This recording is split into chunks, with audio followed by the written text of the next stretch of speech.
Welcome.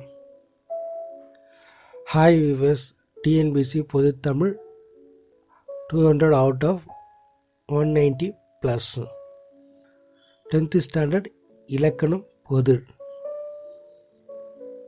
Hi viewers, 202 dash என்னும் சொல்லுக்கு ஒழுக்கம் என்பது பொருள்.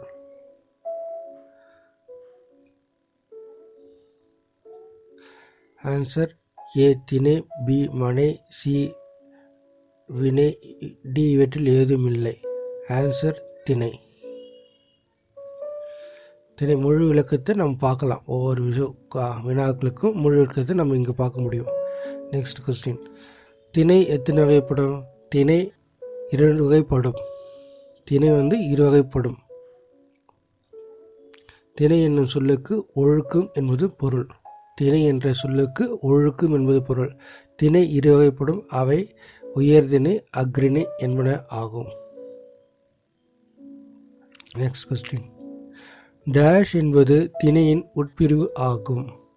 ஏ பால், பி தாள், சி நாள், டி இவற்று எதுவுமில்லை. ஆன்சர் ஏ பால். பால் என்பது திணையினுடைய உட்பிரிவு ஒன்றாகும். பால் என்றால் பகுப்பு அல்லது பிரிவு. பால் என்பது பகுப்பு அல்லது பிரிவுன்னு சொல்லுவாங்க. பால் என்பது திணையின் உட்பிரிவாகும். நெக்ஸ்ட், பால் எத்தனை வகைப்படும்? பால் 5 வகைப்படும். பால் 5 வகைப்படும். இது 5 வகைப்படும். உயர்திணை, ஆண்பால், பெண்பால், பலர்பால் என 3 பிரிவுகள் உடையது. அஃறிணை ஒன்றன்பால், பலவின் பால் என 2 பிரிவுகளை உடையது. உயர்திணைக்குரிய பால் பகுப்பு யாவை? வீரன், அண்ணன், மருதன் இது ஆண்பால். பி மகள், அரசி, தலைவி பெண்பால். சி மக்கள், பெண்கள், ஆடவர் பலர்பால். மேலே உள்ள இவை அனைத்தும் தான் உயர்திணைக்குரிய பால் பகுப்பாகும்.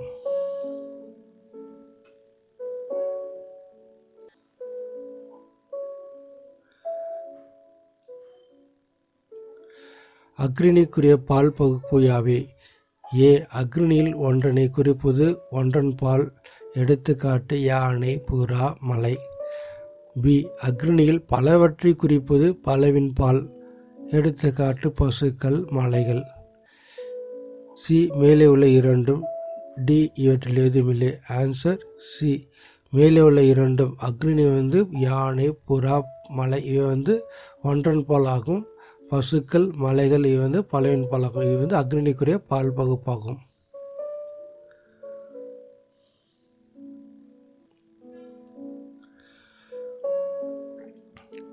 அவங்க மார்க் எவ்வளோன்னு பார்க்கலாமா?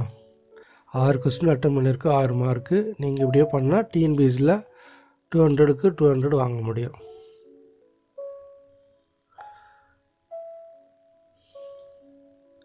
இடம் எத்தனை வகைப்படும்? இடம் 3 வகைப்படும். அவையாவை தன்மை, முன்னிலை, படர்க்கை என 3 வகைப்படும். இடம் 3 வகைப்படும். என்னென்ன? தன்மை, முன்னிலை, படர்க்கை என இடம் 3 வகைப்படும். தன்மை வினைக்கு எடுத்துக்காட்டு வந்தேன், வந்தோம் என்பது தன்மை வினைக்கு எடுத்துக்காட்டுகளாகும்.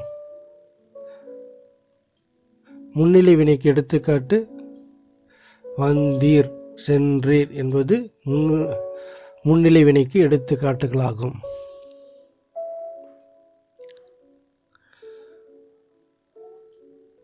படர்க்கை வினைக்கு எடுத்துக்காட்டு வந்தான், படித்தனர், பேசினார்கள், ஈ பறந்தது, பறந்தன இவையாவும் படர்க்கை வினைக்கு எடுத்துக்காட்டுகளாகும். வாங்க மார்க்கு பார்க்கலாமா? 8 கொஸ்டின் அட்டன் பண்ணியிருக்கீங்க. அவுட் ஆஃப் 200க்கு 200 கிடைச்சிருக்கு. இலக்கண முறையின்படி இலக்கண முறையுடன் பிழையின்றி பேசுவது எழுதுவதும் டேஷ் எனப்படும். ஏ வழு, பி வழாநிலை, சி வழு அமதி, டி இவற்றில் எதுவுமில்லை. பி வழாநிலை இலக்கண முறையுடன் பிழையின்றி பேசுவது வழாநிலை எனப்படும். இலக்கண முறையுடன் பிழையின்றி பேசுவது எழுதுவதும் வழாநிலை எனப்படும். Answer B. இலக்கண முறையின்றி பேசுவது எழுதுவது டேஷ் எனப்படும். ஏ வழு. இலக்கண முறையின்றி பேசுவது எழுதுவதும் வழு எனப்படும். Answer A. இரு திணையும் ஐம்பாலும் மூவிடமும் காலமும் வினாவும் விடையும் பலவகை மரபுகளும் ஆகிய 7 தொடர்களின் இலக்கண பிழைகளுடன் வந்தால் அவை டேஷ் என அழைக்கப்படும். டேஷ் படம் வழு.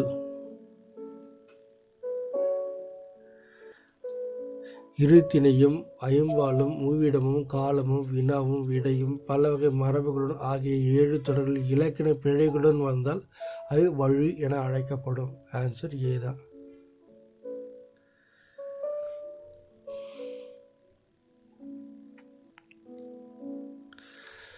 செழியன் வந்தது எத்திக வழு என கண்டறிக.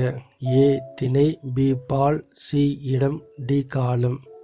ஏ திணை ஏன்னா உயர் திணை இது வந்ததுன்னு சொல்கிறாங்க. அந்த திணையில் பிரச்சனை வழி இருக்குது. நெக்ஸ்ட் கண்ணகி உண்டான். உண்டான்னு சொல்லிட்டு கண்ணகின்றது பெண் பெயர், உண்டான் என்பது ஆண்களை குறிக்கிறது. இது ஒரு ஏ திணை, பி பால், சி இடம், டி காலம். ஆன்சர் பி பால். பால் திணை பால் வழு. கண்ணகி உண்டான் என்பது பால் வழு. நெக்ஸ்ட் நீ வந்தேன் எத்தகைய வழு என கண்டறிக. ஏ திணை, பி பால், சி இடம், டி காலம். சி இடம் நீ வந்தேன். நீ வந்தாயின்னு சொல்லணும், வந்தேன்னு சொல்லக்கூடாது. அதனால் இது இடம் வழு. நெக்ஸ்ட் நேற்று வருவான் எத்திகை வழு. ஏ திணை, பி பால், சி இடம், டி காலம். நேற்று வருவான். நேற்று வருவான்றது முடிஞ்சு போனது, வருவான்றது எதிர்காலத்தை சொல்கிறது. இது கால வழு. Answer D. மார்க் பாருங்கள், 16 கொஸ்டினுக்கு 16 question. So TNPSC out of need of 200க்கு 200 வாங்கியிருக்கீங்க. ஸோ 190 ப்ளஸில் தான் இருக்கீங்க. ஒரு விரலை காட்டி சிறியனதோ பெரியதோ என்று கேட்டால் எத்திகை வழு என கண்டறிக. ஏ வினா, பி விடை, சி மரபு, டி காலம். ஒரு விரலை காய்ச்சிட்டு அது பெருசோ சிறியதோ என கொஸ்டின் கேட்டிருக்காங்க. ஸோ இது வினா வழு. கண்ணன் இங்கே இருக்கிறார் என்ற வினாக்கிற்கு கண்ணாடி பைக்குள் இருக்கிறது என்று கூறுதல் எத்திகை வழு என கண்டறிக. ஏ வினா, பி விடை, சி மரபு, டி காலம். பி விடை வழுதான். கண்ணன் இங்கே இருக்கிறான்றதுக்கு ஆன்சர் சரியா இல்லை. கண்ணாடி பைக்குள் இருக்கிறது என்று சொல்கிறது விடை வழு. தென்னை மரங்கள் உள்ள பகுதியை தென்னந்தோட்டம் என கூறுதல் எத்திகை வழு. ஏ வினா, பி விடை, சி மரபு, டி காலம். மரபு தென்னந்தோட்டம்ல தென்னந்தோப்பு, இது மரபு வழு. இலக்கண முறைப்படி பிழையுடன் எனினும் இலக்கண ஆசிரியர்கள் ஏதோ ஒரு காரணம் கருதி பிழை என்று என ஏற்றுக்கொள்வது டேஷ் ஆகும். ஏ வழு, பி வழாநிலை, சி வழு அமுதி, டி இவற்றில் ஏதும் இல்லை. ஆன்சர் சி வழு அமுதி. இலக்கண முறைப்படி பிழையுடையது எனினும் இலக்கண ஆசிரியர்களால் ஏதோ ஒரு காரணம் கருதி பிழை என்று என ஏற்றுக்கொள்வது வழு அமுதி ஆகும். என் அம்மை வந்தால் என மாட்டை பார்த்து கூறுவது டேஷ் ஆகும். எத்திகை வழு அமுதி என கண்டறிக. திணை வழு அமுதி. திணை அக்ரணியாக இருந்தாலும் அந்த மாட்டுடைய மதிப்பு கொண்டு என் அம்மை வந்தால் சொல்லிட்டு உயர்த்தி பேசுவது திணை வழி அமுதியாகும். Next question. வாடா ராசா, வாடா கண்ணா என தன் மகளை பார்த்து தாய் அழைப்பது பால் வழு அமுதி ஆகும். அது ஆன்சர் சொல்லிட்டு எத்தகைய வழுமதி பால் வழு அமுதி. இந்த மாறன் ஒரு நாளும் பொய் கூற மாட்டான் என எத்தகைய வழுமதி. சி இட. இந்த மாறன் ஒரு நாளும் பொய் கூற மாட்டான் இட வழு அமுதி.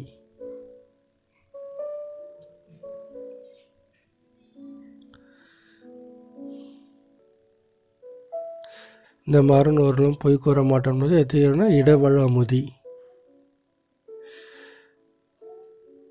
குடியரசுத் தலைவர் நாளை தமிழும் வருகிறார். எத்தகைய வழுமதி என கண்டீர்கள். ஏ திணை வழுமதி, பி பால் வழுமதி, சி இட வழுமதி, டி கால வழுமதி. ஆன்சர் டி கால வழுமதி. தமிழகம் வருகிறார் என்பது கால வழு. நாளை வருகிறார் என நாளை வருகிறார். இத்தொடரில் குடியரசுத் தலைவர் நாளை வருவார் என்று அமைதல் வேண்டும். அவ்வாறு அமையவில்லை என்றாலும் நாம் பிழையாக கருதவில்லை. ஏனெனில் அவரது வருகை உறுதித்தன்மை நோக்கி கால வழு அமுதி ஏற்றுக்கொள்கிறோம். குடியரசுத் தலைவர் நாளை வருவார் என சொல்லியிருக்கணும். ஆனால்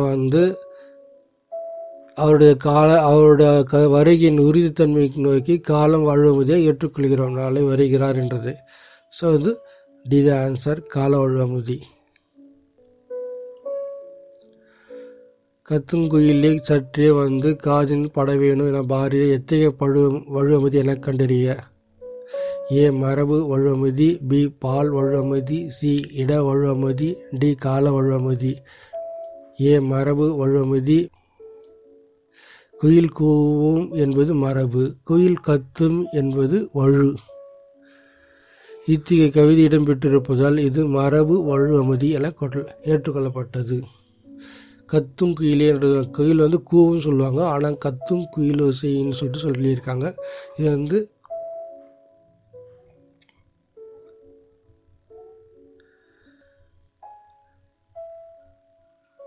மரபு.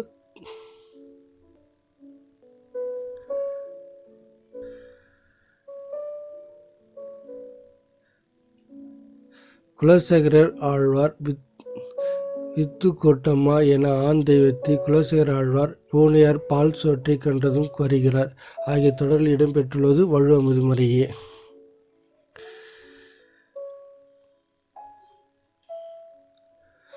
பால் வழுமதி, திணை வழு அமுதி. குலசேகர ஆழ்வார் வித்துவ கோட்டம்மா என்பது ஆண் தெய்வத்தை அழைக்கப்படுகிறார். ஆனால் அங்கு வித்து கோட்டை அம்மான்னு சொல்லியிருக்காங்களா. பால் வழு அமுதி. பூனையார் பால் சோற்றை கண்டதும் வருகிறார் என பூனை என்றது அக்னி. ஆனால் இருந்தாலும் அவர் உயர்த்தி சொல்லப்படுகிறது. இங்கு திணை வழு அமுதி.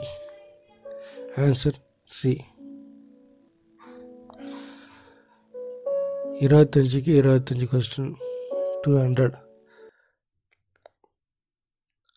ஹாய் வியூவர்ஸ், உங்களுக்கு இந்த வீடியோ பிடித்திருக்கும். எனவே மறக்காமல் சப்ஸ்கிரைப் பண்ணுங்கள். பக்கத்துள்ள பெல்லை அழுத்தவும். நன்றி.